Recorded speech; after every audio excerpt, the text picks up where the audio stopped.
La pression de Tottenham se faisait de plus en plus forte. Les Londoniens, poussés par les clameurs de leur public, un public absolument extraordinaire, j'aurai l'occasion de vous en parler, et du reste vous l'entendrez par vous-même tout à l'heure. Ce public portait les attaquants londoniens devant la cage de Costa Pereira, qui, soit dit en passant, est dans un bon jour. Il a eu des parades sensationnelles. Voici maintenant l'action qui a amené le but d'égalisation.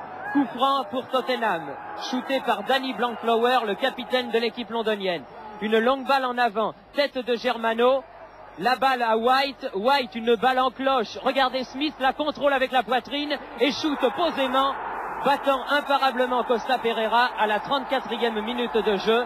Un but partout, mais les Portugais de Benfica, s'ils sont à égalité aujourd'hui sur le terrain de White Hart Lane, ont toujours 2 buts d'avance, puisque je vous le rappelle, à l'occasion du match aller qui s'est disputé à Lisbonne, les Portugais l'ont emporté par 3 buts à 1. Vous avez donc vu le résumé des principales phases de cette première mi-temps. Et en attendant le début de la deuxième mi-temps, je vais tout de suite vous donner la composition des équipes. Voici tout d'abord la composition de l'équipe de Tottenham Hotspur, champion d'Angleterre, qui joue en maillot blanc. Gardien de but numéro 1, Brown. Arrière droit numéro 2, Baker. Arrière central numéro 5, Norman. Arrière gauche numéro 3, Henry. Demi 4, Blanchflower, capitaine. Demi gauche numéro 6, McKay.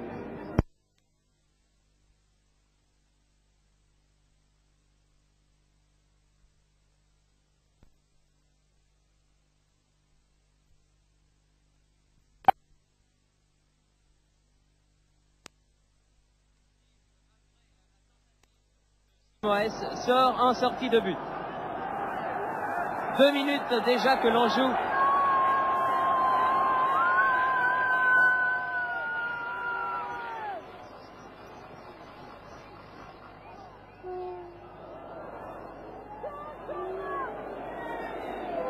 Les Portugais évidemment gagnent du temps et Costa Pereira peut dégager. Je vous signale que Costa Pereira en première mi-temps a été absolument extraordinaire. Il a eu la chance qu'il a habituellement dans les grandes rencontres. Souvenez-vous par exemple de cette finale de la Coupe d'Europe contre Barcelone. Il a sauvé 2 buts qui paraissaient tout à fait acquis, avec pas mal de chance, il faut bien le dire, mais je dois signaler également qu'à la 41e minute, Aguas, l'avant-centre de Benfica, a shooté sur la barre. McKay fait la touche. Poussé dans le dos par Colunia. L'arbitre accorde le penalty.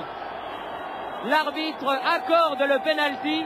Et je crois que là encore, M. Poulsen a parfaitement raison. Vous l'avez.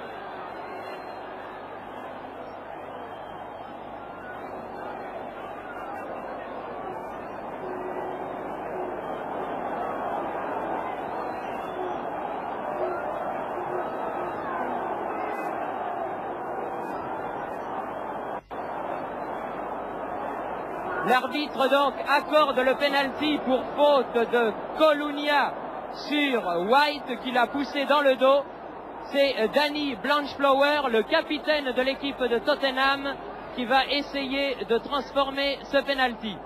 Nous sommes très exactement à la 4e minute de jeu. Et c'est le but. Danny Blanchflower réussit le penalty à la 4e minute de jeu. Tottenham n'a plus qu'un but de retard.